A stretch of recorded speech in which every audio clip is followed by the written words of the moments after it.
Alors, pour faire face à ces nouveaux défis, nous avons imaginé un concept qui combine les dernières innovations en termes technologiques et scientifiques. Alors, on va commencer par la technique de culture qui est présentée là.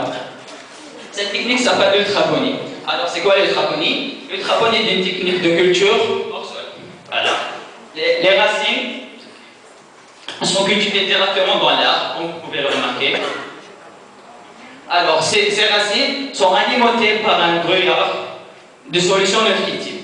On va ouvrir le compartiment de racines.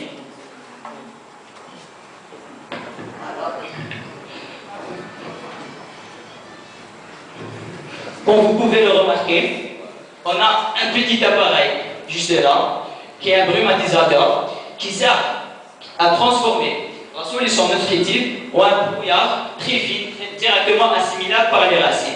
On a aussi un système de recyclage d'eau qui permet de recycler de l'eau et de gagner en gamme. Cette technique permet d'atteindre des économies jusqu'à 20% par rapport à la même culture dans les terres.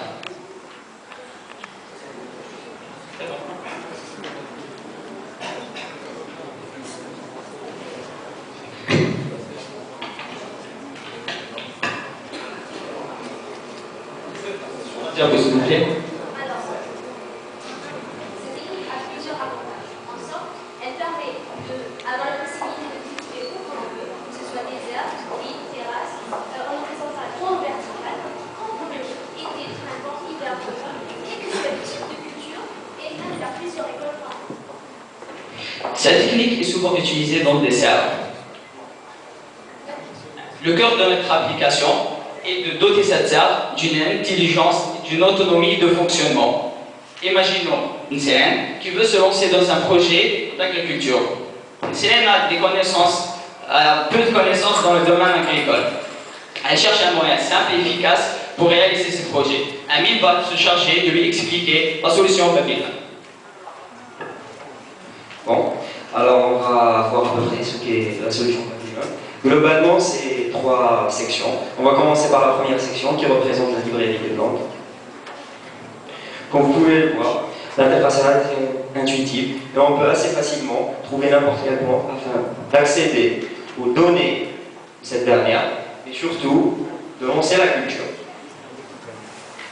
Enfin, lancer la culture. Bon, on va parler de cette notification un peu plus tard. Voici la principale interface de notre projet. Comme vous pouvez le voir, on a certaines sections afin de supporter le producteur durant toute la culture. Avec par exemple des informations concernant la plante actuelle qu'on cultive, quelques conseils contextuels, un système de planification de tâches, afin par exemple de planifier quelques tâches. Changer. Par exemple.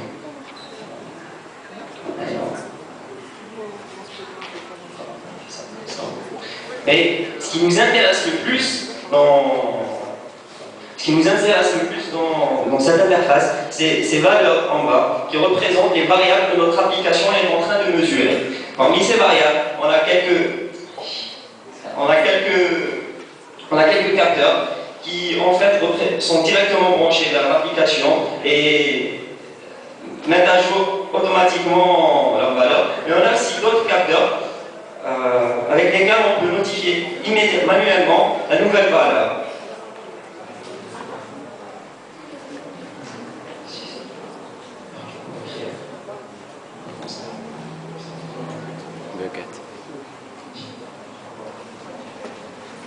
Désolé. Ordinateur a des siens. Bon.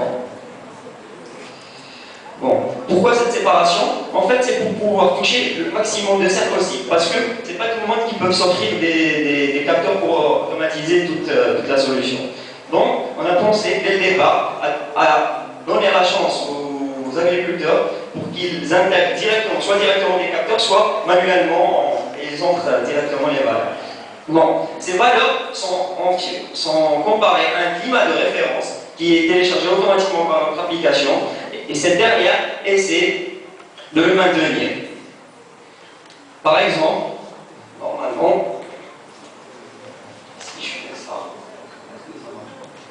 non, c'est pas branché.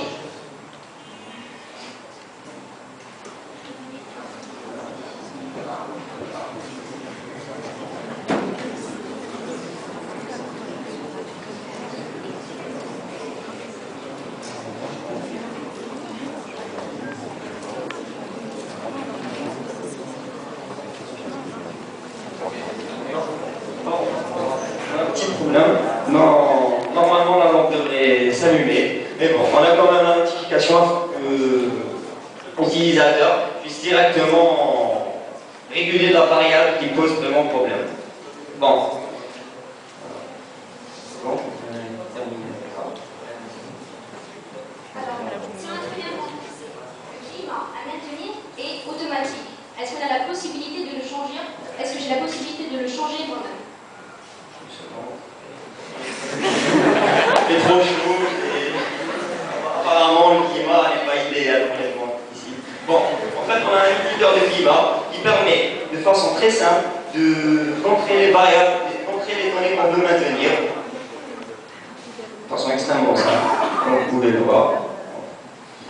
Maintenant, ce climat, en cas de culture fructueuse, on peut exporter ce climat afin que ce dernier puisse être réutilisé ou même être partagé avec d'autres personnes utilisant notre solution. Alors, l'application utilise un certain type de capteur. Est-ce que j'ai la possibilité de changer ces capteurs?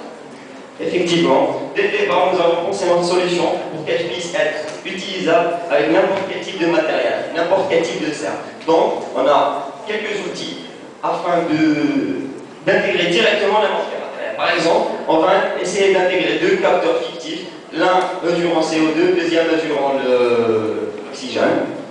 Bon.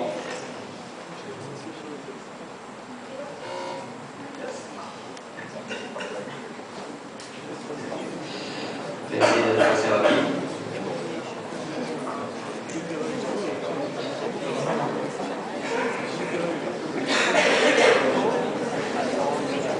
Bon. En fait, afin d'intégrer ces capteurs, il suffit simplement d'implémenter quelques interfaces et ces derniers seront directement reconnus par notre application. Bon.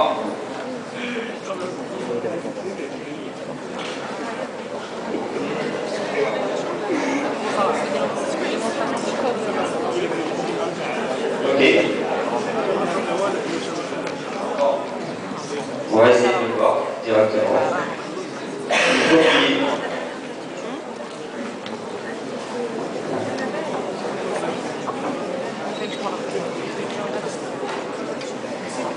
Bon, c'est une deuxième application.